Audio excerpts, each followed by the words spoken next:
নমস্কার, আপনারা দেখছেন এবিপি আনন্দ। আপনাদের সঙ্গে আমি সুকর্ণা। শুরু করছি সাত সকালে। শুরুতেই যে খবরে নজর রাখবো, কাঁথি থানার আইসিকে তলব সিবিআইয়ের। কাঁথির আইসি অমলেন্দু বিশ্বাসকে সোমবার নিজাম প্যালেসে তলব কাঁথির রাঙামাটি শ্মশানে টেন্ডার দুর্নীতি মামলায়।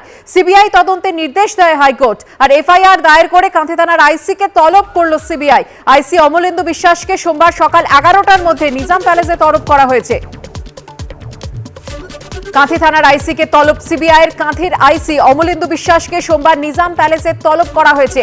কাঁথির রাঙামাটি শ্মশানে টেন্ডার দুর্নীতির মামলায় তাকে তলব করা হয়েছে এবং সিবিআই তদন্তের নির্দেশও দেয় হাইকোর্ট। এই মামলায় এফআইআর দায়ের করে কাঁথি থানার আইসিকে তলব করল সিবিআই।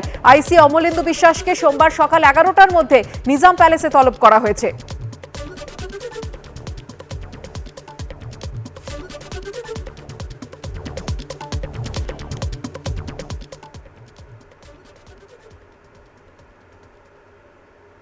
আর আপনারা জানেন যে কাঁথি পুরসভার টেন্ডার দুর্নীতির তদন্ত ইতিমধ্যেই শুরু করে দিয়েছে সিবিআই এবং জামিন পেয়ে পুলিশের বিরুদ্ধে কি বিস্ফোরক অভিযোগ করেছিলেন রামচন্দ্র পণ্ডা শোনাবো আপনাদের।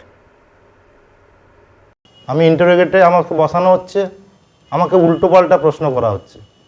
শুভেন্দু অধিকারীর সম্বন্ধে বাজে কথা বলা হোক, শুভেন্দু অধিকারীর টাকা কোথায়, আমাকে থ্রেট করা হচ্ছে।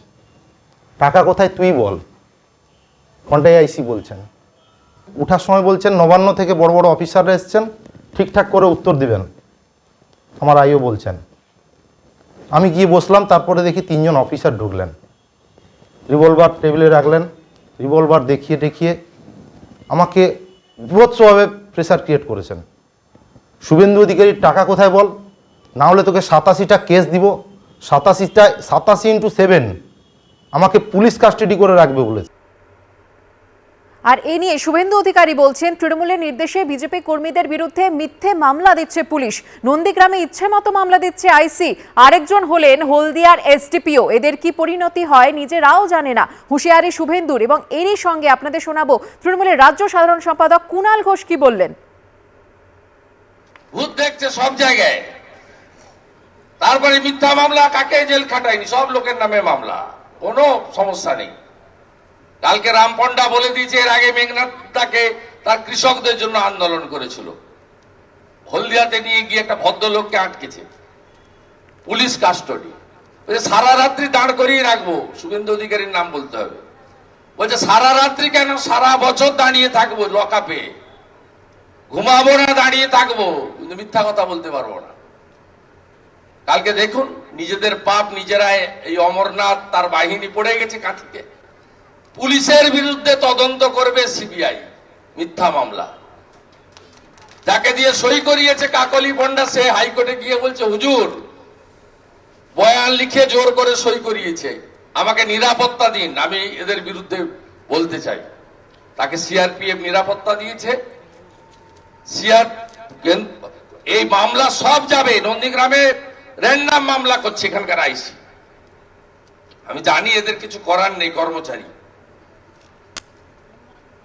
আর একটা হলদিয়ার একটা এসডিপিও আছে, এদের কি পরিণতি হয়, এদের কোথায় যায়, এরা নিজেরা জানে না এদের কি অবস্থা হবে, এদের পরিণতিটা কি হবে। আমি এইটুকু বলতে পারি যে এই যে মামলাটিতে কাঁথির আইসিকে ডাকা হয়েছে, সে বিষয়ে আমি এখন কোনো মন্তব্য করব না। কিন্তু শুভেন্দু অধিকারী পরিণতির যে হুঁশিয়ারি দিচ্ছেন, আমি বলতে পারি শুভেন্দু নিজেও জানে না ওর কি পরিণতি হবে। কথায় কথায় সিবিআই, ইডি, এনআইএ, নিজে সিবিআই এর এফআইআর নেমড তোলাবাজ নারদ মামলায় বিজেপিতে জয়েন করে, বিজেপির শক্তিতে কেন্দ্রীয় চক্রান্তে সামিল হয়ে এইভাবে অপব্যবহার সেটা ও করছে। এখন চিরদিন কারো সমান যাবে না। যাদের একসময় নানা কাজে ব্যবহার করেছিলেন তাদের চিনতে পারেন না, উল্টে তাদের কাঁধে বন্দুক রাখছেন। তাহলে এগুলোর অবসান একদিন ঘটবে। সব দিকেই শুভেন্দু অধিকারী পরিণতির কথা বলছেন, নিজের পরিণতিটা আগে ভেবে রাখুন। আবাস দুর্নীতিতে সমান দায়ী বিডিওরাও। বিস্ফোরক মন্তব্য করলেন হাওড়ার শ্যামপুরের তৃণমূল বিধায়ক। সরকারি আধিকারিকরা সরকারকে বিড়ম্বনায় ফেলার জন্যই এসব করেছেন বলে অভিযোগ করে। তার দাবি, কৈফিয়ত দিতে হলে বিডিও দিন, নিজেরা দুর্নীতি করে বিডিওর ঘাড়ে দোষ চাপাচ্ছে। পাল্টা কটাক্ষ করেছে বিজেপি। আপনারা কি বলেন আধিকারিকরা 100% সমর্থন করতেছে? দলকে বিড়ম্বনার মধ্যে ফেলাবার চেষ্টা করেনি? অনেক আধিকারিক আছে জানবেন, নাম করা আধিকারিক, সে নিজে ইনকোয়ারি করেছে, কৈফিয়ত দিতে পারেন, তিন চালার মালিককে সিলেক্ট করে এসছে। এইখানেও হয়েছে। আবার শিশুতে ফের তৃণমূলের নিশানায় বিডিও। এবার বিডিওর ঘাড়ে দায় চাপানোর চেষ্টা তৃণমূল বিধায়কের। প্রধানমন্ত্রী আবাস যোজনায় দুর্নীতির অভিযোগ ঘিরে পঞ্চায়েত ভোটের আগে রাজ্য রাজনীতি এখন তোলপাড়। জেলায় জেলায় দানা বাঁধছে বিক্ষোভ, পথে নামছে বিরোধীরা। মালদা এবং পূর্ব মেদিনীপুরে ঘুরে গেছে কেন্দ্রীয় দল। এই প্রেক্ষাপটে প্রধানমন্ত্রী আবাস যোজনায় দুর্নীতির অভিযোগ নিয়ে তৃণমূল কি বিডিওদের কোর্টে বল ঠেলে দিতে চাইছে? সেই প্রশ্ন উস্কে দিয়ে কার্যত বিডিওদের ভূমিকা নিয়ে প্রশ্ন তুললেন হাওড়ার শ্যামপুরের তৃণমূল বিধায়ক কালীপদ মণ্ডল। লিস্টটা করেছিল ভিডিও, কৈফিয়ত দিবে তো ভিডিও। আজকে ডেপুটেশন যদি দিতে হয় পঞ্চায়েতে না দিয়ে ভিডিওর কাছে দুক, ভিডিও কৈফিয়ত দুক, ভিডিও বলুক যে অমুক লোকের প্রদান করেছে, সে কথা তো বলতে পারবেনি।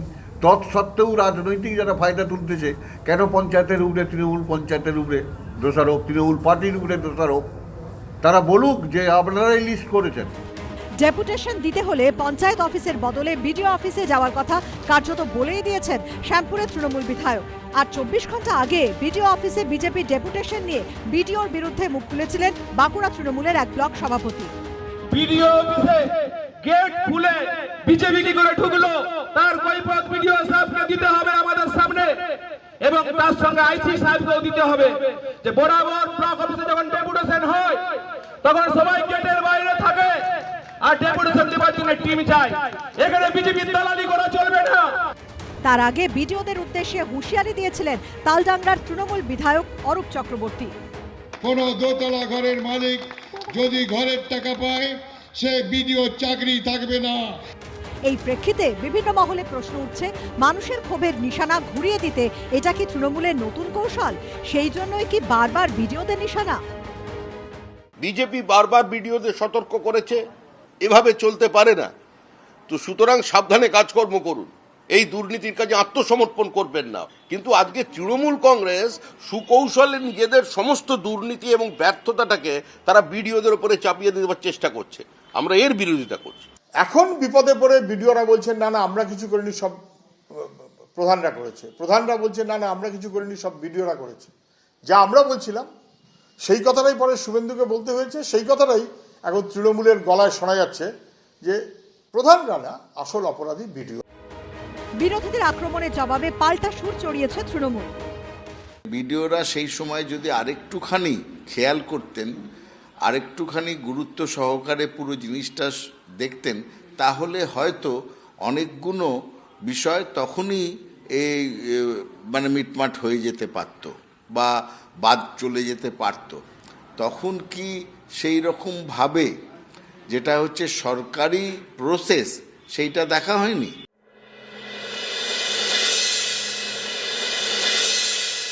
যে যেখানে ক্ষমতায় রয়েছে সে সেখানেই আবাস যোজনায় দুর্নীতি করার চেষ্টা করেছে, এটা প্রমাণিত হচ্ছে। তো সেখানে একে অপরের ঘাড়ে তো দোষ চাপাবেই এবং প্রশাসনকেও দায়ী করার চেষ্টা চলবে, এটা খুব স্বাভাবিক ঘটনা। আবাস ইস্যুতে চাপানুতরের মধ্যেই নতুন মাত্রা যোগ করেছে বারবার বিডিওদের উদ্দেশ্যে হুঁশিয়ারি। সুনীত হালদারের রিপোর্ট, এবিপি আনন্দ, হাওড়া।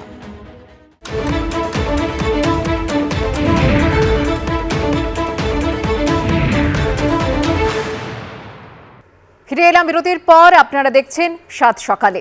প্রথমবার G20 বৈঠক অনুষ্ঠিত হতে চলেছে কলকাতায়। সোম, মঙ্গল ও বুধবার এই 3 দিন ধরে চলবে G20 বৈঠক। বৈঠকে থাকার কথা মুখ্যমন্ত্রী মমতা বন্দ্যোপাধ্যায়। 9 থেকে 11 জানুয়ারি কলকাতায় অনুষ্ঠিত হচ্ছে G20 বৈঠক। নিউ টাউন বিশ্ববাংলা কনভেনশন সেন্টারে এই বৈঠকের উদ্বোধন হবে এবং এই বৈঠককে কেন্দ্র করেই এখন শহরের সাজসজ্জা থেকে অতিথিরা কলকাতা আসতে শুরু করবেন। কলকাতার এক অভিজাত হোটেলে তাদের থাকার ব্যবস্থা করা হচ্ছে। 10 ও 11 জানুয়ারি G20-র আসর বসবে JW ম্যারিয়ট হোটেলে। সূত্রে খবর, 3 দিনের বৈঠকের মূল আলোচ্য বিষয় ডিজিটাল ফিনান্সিয়াল সিস্টেম। G20-তে অনেকগুলো ভাগ আছে, গ্রুপ আছে। একটা গ্রুপ হচ্ছে global partnership for financial inclusion, যেটা কিনা আর্থিক সংযুক্তিকরণ নিয়ে কথা বলে। তার প্রথম মিটিং কলকাতায় হচ্ছে। এটার মূল বিষয় হচ্ছে কি করে প্রান্তিক মানুষ এবং ব্যবসায়ীদের আরও বেশি করে ফর্মাল ব্যাংকিং সিস্টেমের মধ্যে নিয়ে আসা যায়, তারা যাতে করে এসে যোগদান করতে পারে নেশন বিল্ডিংয়ে, সেই জন্য এই গ্রুপ কাজ করবে। সূত্রের খবর, G20 সদস্য দেশগুলি ছাড়াও ইউরোপিয়ান ইউনিয়নের সদস্য দেশ, Asian development bank, world bank, NABARD এবং IMF এর মতো সংস্থার প্রতিনিধিরাও যোগ দেবেন G20 বৈঠকে। বিশ্ববাংলা কনভেনশন সেন্টারের বাইরে কিন্তু অসংখ্য ফুল এবং গাছ দিয়ে সাজানো হচ্ছে। এছাড়াও EM বাইপাস থেকে বিশ্ববাংলা কনভেনশন সেন্টার পর্যন্ত কিন্তু শহর সেজে উঠেছে। একদম দেওয়ালে রঙের তুলি, সেখানে বাংলার সংস্কৃতিকে তুলে ধরা হচ্ছে। নবান্ন সূত্রে খবর, সোমবার প্রথম দিনের বৈঠকের পরে অতিথি অভ্যাগতদের জন্য গঙ্গাবক্ষে ক্রুজে নৈশভোজের ব্যবস্থা করা হয়েছে। পরদিন অর্থাৎ মঙ্গলবার নিউটাউনের পালকুটিরে নৈশভোজের পরে হবে সাংস্কৃতিক অনুষ্ঠান। 11 জানুয়ারি বুধবার ভিক্টোরিয়া মেমোরিয়াল ঘোরানো হবে অতিথিদের, সঙ্গে থাকবে স্ট্রিট ফুড উপভোগ করার সুযোগ। G20 বৈঠক উপলক্ষে কলকাতায় আগত দেশ বিদেশের অতিথিদের সামনে তুলে ধরা হবে বাংলা সংস্কৃতি। গঙ্গায় ভ্রমণের সময় তুলে ধরা হবে নদীর দুই তীরের ইতিহাস। এছাড়াও অতিথিদের সামনে রায়বেশে ছৌ, কুকরি নৃত্য পরিবেশনা করা হবে। বিশিষ্ট তবলাবাদক তন্ময় বসুর পরিচালনায় সাংস্কৃতিক অনুষ্ঠানেরও আয়োজন করা হয়েছে। 5ই ডিসেম্বর দিল্লিতে G20 সম্মেলনের প্রস্তুতি বৈঠকে উপস্থিত ছিলেন নরেন্দ্র মোদী ও মমতা বন্দ্যোপাধ্যায়। এরপর কলকাতা থেকেও G20 প্রস্তুতি বৈঠকে যোগ দেন মুখ্যমন্ত্রী। রুমা পালের রিপোর্ট, এবিপি আনন্দ, কলকাতা। বাগবাজার হাউজিং কমপ্লেক্সে হলো গ্রহরাজ শনি ও কালীর পুজো। নিবেদন করা হলো 451 রকমের ভোগ। হাউজিং কমপ্লেক্সের বাসিন্দাদের পাশাপাশি পুজোয় অংশ নেন সাধারণ মানুষও।